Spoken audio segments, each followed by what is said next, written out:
اس لیے کہ اس کے پاس میں علم ہے اور مکمل علم ہے، اس لیے کہ عیسیٰ علی میں یہی فرق ہے کہ عیسیٰ مردوں کو زندہ کرتے تھے، بِإِذْنِ اللہ کہہ کے علی ٹھوکر مار کے کہتا تھا میرے حکم سے زندہ ہو جا۔ سلام علی محمد و آل محمد۔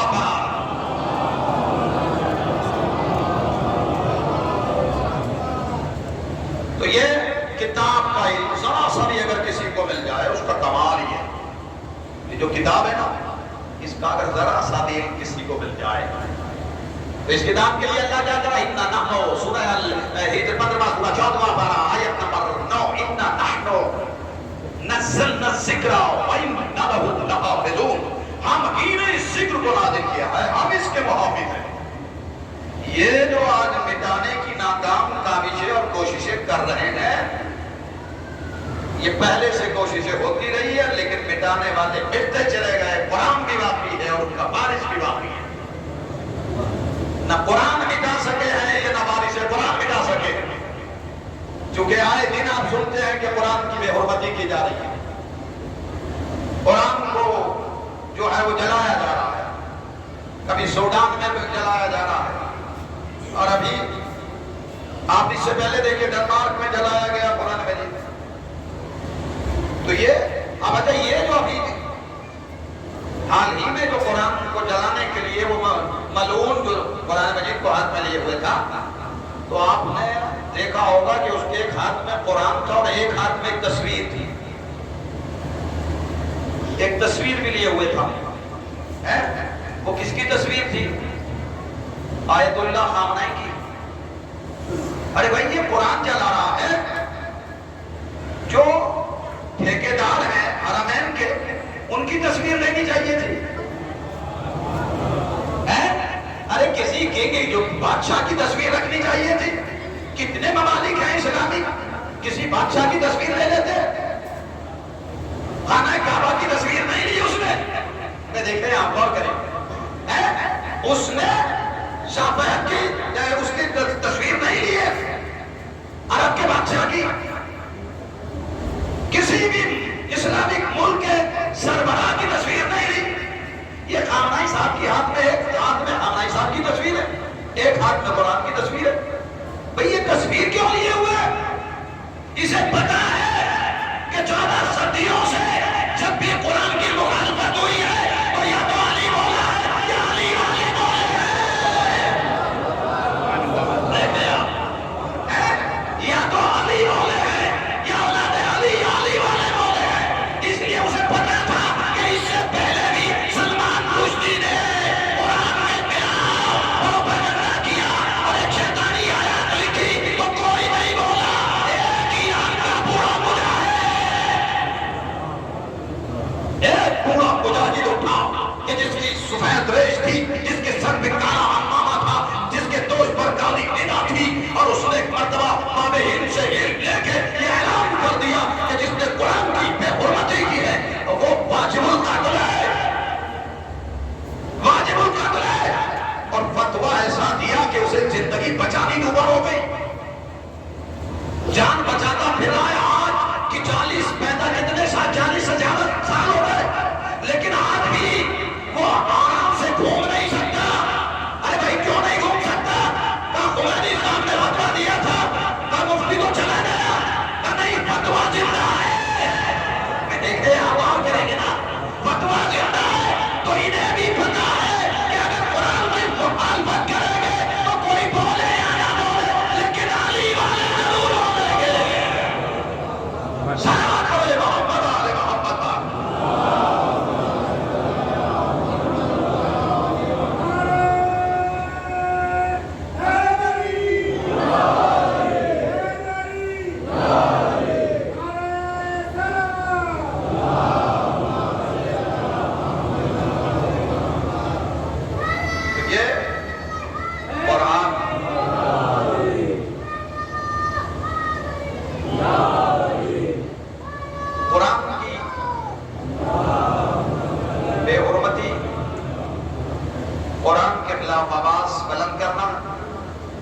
اچھا یہ جو 3 کتابیں اس سے پہلے تھی ان کے خلاف کوئی پروپیگنڈا ہوا بھی نہیں، ان کی کسی نے بے حرمتی نہیں کی اور اس کے باوجود وہ ختم ہو گئی. اور قرآن کے خلاف مسلسل پروپیگنڈے کیے جا رہے ہیں، لیکن یہ باقی ہے. وجہ کیا ہے؟ وجہ یہ ہے کہ اگر کتاب کا کوئی وارث نہیں ہوتا تو کتاب ختم ہو جاتی ہے، لیکن جس کا وارث اللہ نے بنا دیا ہے، یہ کتاب لاوارث نہیں ہے. توریت اس لیے ختم ہو گئی کہ کوئی وارث نہ تھا، زبور اس لیے مٹ گئی کہ اس کا کوئی وارث نہ تھا، انجیل اس لیے مٹ گئی کہ اس کا کوئی وارث نہ تھا. لیکن جب بات قرآن کی آئی تو ہمارے قدرت آتی ہے. سورہ فاتر 35 کا سورہ 22 پر پارہ 32 میں ہے سبحان وصل کتاب الذین اصطفینا من عبادنا، پھر ہم نے اس کتاب کا وارث ان بندوں کو بنایا جو مصطفیٰ تھے. جو مصطفیٰ بندے تھے ہم نے اس کتاب کا وارث ان کو بنایا. اور مصطفیٰ بدلیں گے، زمانہ بدلتا چلا جائے گا، ایک مصطفیٰ جائے گا، دوسرا مصطفیٰ اس کی جگہ پر آئے گا.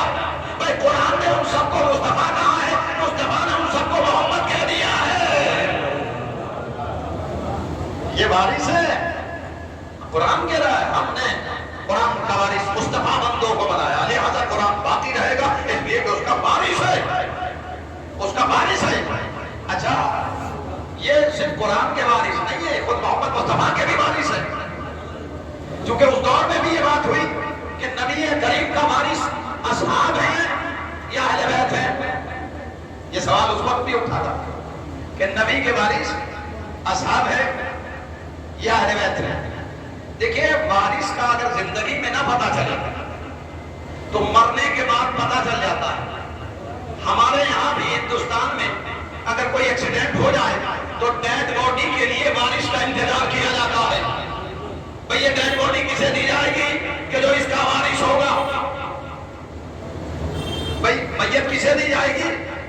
جو وارث ہوگا. تو آج بھی یہ قانون ہے کہ میت وارث کو دی جاتی ہے. تو اب نبی کا وارث کون ہے؟ صحابہ ہے یا اہل بیت ہے؟ نبی کے مرنے کے بعد اگر میت کو غسل و کفن صحابہ دے رہے ہیں تو وارث صحابہ ہے. اگر اہل بیت دے رہے ہیں صلوات علی محمد و محمد.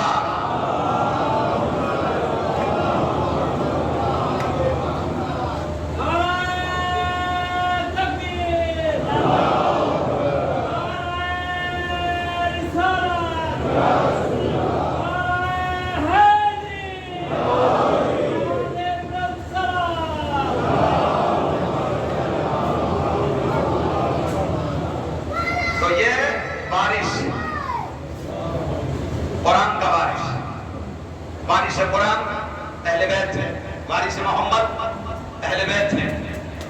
اچھا دیکھیے یہ فتویٰ جاری ہوا تھا، بانی پاکستان کا جب انتقال ہوا تو احتشام الحق اور علامہ مودودی جیسے علماء نے یہ فتویٰ دیا کہ جو بانی پاکستان کے جنازے میں شریک نہیں ہوئے وہ کافر ہے. میں تھوڑا سا بیدار ہو کے سن لیجیے، میں سمیٹ رہا ہوں اپنی گفتگو. مجھے پتا بہت دیر سے آپ بیٹھے ہوئے ہیں، آپ بہت دیر سے عبادت میں مصروف ہیں، لیکن بس میں سمیٹ رہا ہوں اپنی گفتگو کو، کیونکہ ہوتا ہے کیپیسٹی ہوتی ہے بیٹھنے کی اور تھکان ہو جاتی ہے. لیکن کیا کہا جائے کہ یہ ذکر وہ ہے کہ یہ تھکنے نہیں دیتا. لا يسمع الانسان بدعاء الخیر، مومن خیر کے پکارنے سے تھکتا نہیں ہے. تو جب خیر والے نہیں تھکتے تو حیا علی خیر عمل والے کیسے تھک سکتے ہیں؟ ایک صلوات علی محمد.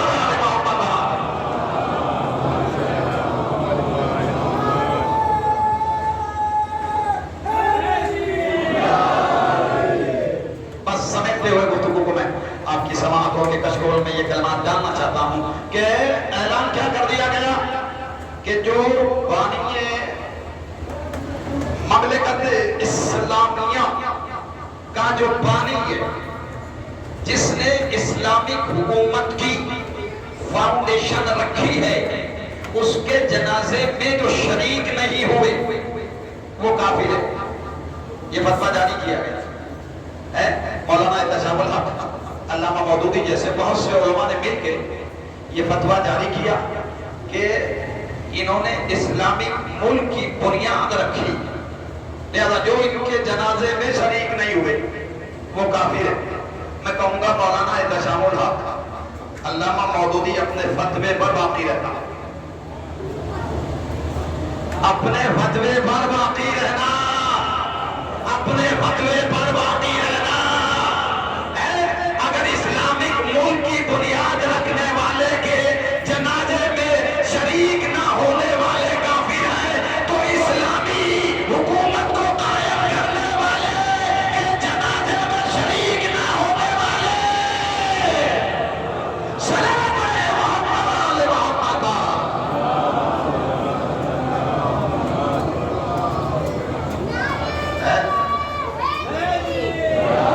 دیکھیں آپ، جب اسلامی کی مملکت کی بنیاد ڈالنے والے کے جنازے میں شریک نہ ہونے والے کافر ہیں، تو اسلام کی بنیاد رکھنے والے کے جنازے میں شریک نہ ہونے والے، تو یہ بارش ہے جسے قرآن نے بارش بتایا ہے۔ ثم اورثنا الکتاب الذین اصطفینا من عبادنا، پھر ہم نے قرآن کا بارش بندوں کو بنایا جو ہمارے مصطفیٰ بندے تھے، اور مصطفیٰ ایک نہیں تھا، وہ 12 تھے، اور آج بھی ایک مصطفیٰ بندہ پردے غیب میں رہ کے قرآن کی عبادت کر رہا ہے۔ اسی لیے تو اللہ نے کہا ہے کہ تم چھپے ہوئے قرآن کی بے ادبی کر رہے ہو، چھپے ہوئے قرآن کی بے ادبی نہیں کر سکتے۔ انَّهُ لَقُرْآنٌ کریم فی کتاب مکنون، یہ قرآن مجید جو ہے یہ تو چھپی ہوئی کتاب میں چھپا ہوا ہے، یہ چھپا دیا اس نے، کچھ سینوں میں چھپا ہوا ہے۔ اصل قرآن یہ تو نقل ہے، یہ نقل ہے قرآن کی، اصل تو سینوں میں ہے، وادی کے سینے میں، وہ نبی کے سینے میں، وہ 14 کے سینوں میں ہے، جو اصل کتاب ہے وہ 14 کے سینوں میں، جو چھپی ہوئی ہے وہ 14 کے سینوں میں، جو چھپی ہوئی ہے وہ سب کے گھروں میں۔ چھپی ہوئی کتاب سب کے گھروں میں ہے، چھپی ہوئی 14 کے سینوں میں، اس لیے ان کا فیصلہ قرآن کا فیصلہ ہوگا۔ یہ جو فیصلہ کریں گے قرآن کے معمولی فیصلہ کریں گے۔ آپ کے ذہن میں ہے ایک بات بچوں کے ذہن تک پہنچ جائے، اس لیے کہ بچے بھی اپنی سماج کے کشکول میں کچھ بات بن کے بے قرار موتیوں کو سمیٹ کے لے جائیں۔ 2 عورتیں آئی، واقعہ اخبار آپ نے سنا، دونوں کی گودوں میں بچے ہیں، ایک کی گود میں بیٹا ہے، ایک کی گود میں بیٹی ہے، اور دونوں یہ کہہ رہی ہے کہ بیٹا میرا ہے۔ خلافت کا دربار سجا ہوا ہے اور یہ وہاں پہنچتی ہے، ایک کہتی ہے میرا بیٹا، وہ کہتی ہے میرا بیٹا۔ خلیفہ نے کہا گواہ لاؤ، کہا گواہ کوئی نہیں، کہا تو پھر کیسے بتائے کس کا بیٹا؟ مشکل میں جب پڑے تو پھر یاد آیا مشکل کشا ہے، مسئلہ جب بھی مشکل میں آئے تو وہی یاد آتا ہے جو مشکل کشا ہوتا ہے۔ بلاؤ علی کو، علی کو بلایا، مولا یہ 2 عورتیں یہ کہہ رہی بیٹا میرا ہے، یہ کہہ رہی بیٹا میرا ہے۔ مولا نے سمجھانے کی کوشش کی، انہوں نے کہا نہیں، وہ ماننے کے لیے تیار۔ امیر ممکنات نے کہا 2 شیشیاں لاؤ، ہم وزن و برابر کی 2 شیشیاں لے کے آئے، کہا میزان میں اسے ترازو میں توڑو، وزن برابر ہو، دونوں شیشیوں کو برابر سے توڑو، ایکول ہے برابر، کہا اس میں نمبر ڈال دو، ایک دوسرے پہ B لکھ دیا، اور دونوں کو دے دو انہیں، عورتوں کو جو دعویٰ کر رہی ہے بیٹا میرا ہے، دے دی گئی۔ ان سے یہ کہا گیا کہ بچوں کی غذا اس میں بھر دو، بچوں کی غذا اس میں ڈال دی گئی۔ ترازو کے پلے پر جیسے ہی رکھا تو ایک ہلکا ہو گیا ایک بھاری ہو گیا۔ کہا مولا یہ برابر کہا، ایک ہلکا ایک بھاری ہے؟ کہا یہی تو دیکھنا تھا، یہی تو بتانا تھا، جس جو بھاری ہے یہ کس کی شیشی تھی؟ کہا یہ اس کی، اس عورت کی۔ کہا بیٹا اس کا ہے۔ دیکھیں آپ غور کریں گے، بیٹا اس کا ہے، بیٹی اس کی ہے۔ اب عورتوں کو خاموش ہو گئی، لیکن پبلک میں جبھی گوئیاں ہونے لگی، مولا یہ کیسے آپ نے کہہ دیا؟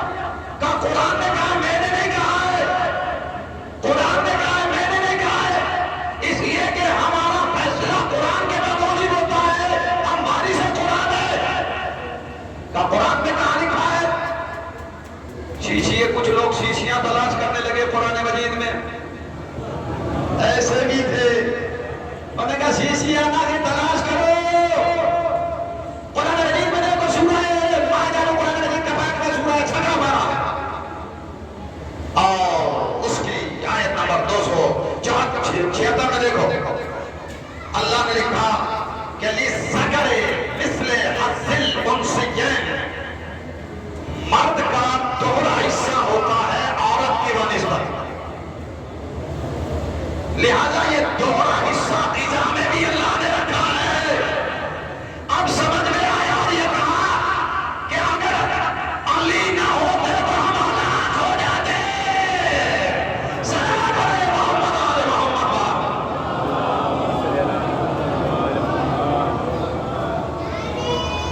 اس لیے کہا جاتا ہے کہ اگر قرآن وارثوں سے لے لیا ہوتا تو آج یہ اتنے تفرقے بازیاں نہ ہوتی۔ آج امت میں جو اختلافات کی دیواریں کھڑی ہوئی نظر آ رہی ہے، اس کا نتیجہ یہ ہے کہ انہوں نے قرآن وارثان قرآن سے نہیں لیا۔ جو الراسخون فی العلم تھے، جو علم میں ڈوبے ہوئے تھے، کاش ان سے قرآن لیا ہوتا، ان سے اسلام لیا ہوتا، تو آج یہ اختلاف جو امت میں دکھائی دے رہا ہے، یہ اختلاف نظر آتا۔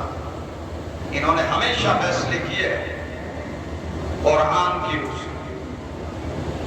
بہت سے فیصلے ہیں جو مولا نے کیے ہیں اور مولا کے بیٹوں نے کیے، لیکن وقت اجازت نہیں دیتا کہ میں اور آپ کی سماعت کو اس طرف لے جاؤں اور اس سماعت کے قافلے کو پھر وادی قرآن کی سیر کراتا رہوں، اس لیے کہ آپ فضائل بھی سننے آتے ہیں، مسائل بھی سننے، لیکن بقی کے قبرستان سے، ٹوٹی ہوئی قبر سے ایک دکھیا ماں فضائل سننے نہیں آتی، وہ مسائل سننے آتی ہے۔ وہ ان معصوموں کو، جزیروں کو دیکھتی ہے جو غم حسین میں جاری ہوتے۔ شہزادی کہتی ہے بابا میرے بچے پہ روئے گا کون؟ کتنی اس دکھیا ماں کی خواہش ہے کہ میرے بچے پہ کون روئے گا۔ اسے یہ آنکھوں سے نکلتا ہوا چشمہ عشق پسند ہے۔ خدا کوئی غم نہ دے سوائے غم اہل بیت کے، کسی غم میں نہ رونا پڑے۔ ہاں زدارو، آپ مسلسل ذکر کر رہے ہیں، بہت دیر سے بیٹھے ہوئے ہیں نا، تھک گئے ہوں گے، لیکن ذرا چلیے، شام کے دربار کے باہر ایک قافلہ کھڑا ہوا، ایک رسن میں 13 گلے بندھے ہوئے ہیں، ان میں ایک 4 سال کی یتیم بچی بھی ہے جس کا قد چھوٹا ہے۔ جب پھوپھی اور مائیں اپنے سروں کو بلند کرتی ہے تو رسی کھچنے لگتی ہے، اور یہ بچی چلا کے کہتی پھوپھی اماں میرا گلا گھٹا جا رہا ہے، اے پھوپھی اماں اپنے سروں کو جھکا دیجیے۔ بہت تھکے ہوئے ہیں، لیکن آپ پانی پی کے آئے، آپ کھانا بھی کھا کے آئے ہوں گے، بعد میں بھی آپ پانی پی لیں گے، لیکن یہ ایک یہ بچی ہے جو اللہ تعالیٰ قد بدلنے کی شرح بلند کرتی ہے، وہ بچی کہ جس کے گلے میں رسی بندھی ہوئی ہے، آپ آزاد بیٹھے ہوئے ہیں، پنکھے چل رہے ہیں، فرش بچھا ہوا ہے، لیکن یہ بیویاں رسیوں میں جکڑے ہوئے شرابی کے دربار میں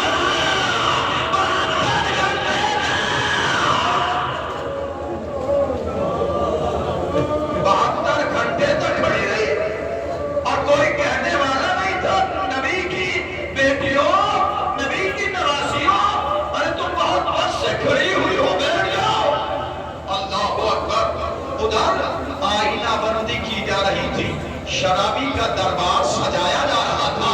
72 گھنٹے کے بعد جب دربار سج گیا تو شیخ اٹھاتا ہے اور کہتا ہے اے علی کی بیٹیوں، تمہیں سر کھلے ہوئے دربار میں جانا ہوگا۔ بس اتنا سننا تھا کہ ایک مرتبہ شہزادی نے آواز دی، کس میں ہمت ہے جو ہمیں شرابی کے دربار میں حالت میں لے جائے؟ آواز دی رقیہ، رباب، ام لیلہ، ام فروہ، سکینہ، فضہ، میں بددعا کرتی ہوں تم آمین کہنا. جیسے علی کی بیٹی نے جملے کہے نا تو پیچھے سے زنجیروں کی جھنکار کی آواز کانوں سے ٹکرائی. اب جو پیچھے مڑ کے دیکھا تو کوئی اور نہیں تھا، زنجیروں اور بیڑیوں میں جکڑا ہوا سجادہ تھا. ہتھکڑی بھرے ہوئے ہاتھ اٹھا کے کہتے ہیں پھوپھی اماں ذرا بابا کے کٹے ہوئے سر کو دیکھیے. اب جو علی کی بیٹی نے دیکھا عاشقوں کا سیلاب جاری ہے، آواز آئی بہن نانا کے دین کو بچانا ہے، سر کھلے ہوئے دربار میں چلی جاؤ.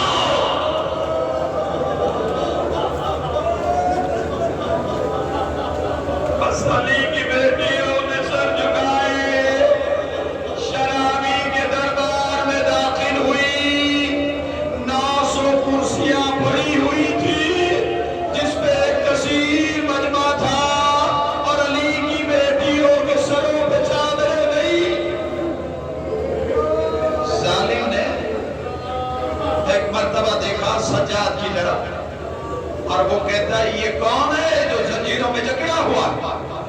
شمر کہتا ہے یہ علی ابن الحسین ہے. وہ کہتا ہے مجھے خبر ملی تھی کہ علی نام کے 7 قتل کر دیے گئے، یہ زندہ کیسے ہے؟ کہا یہ بیمار تھا. وہ ظالم کہتا ہے اس کو بھی قتل کر دیا. بس قتل سجاد کا نام سنا، عورتوں کے جرم سے ایک بیوی نکلی اور نکلنے کے بعد سجاد کے سامنے جا کے کھڑی ہو گئی.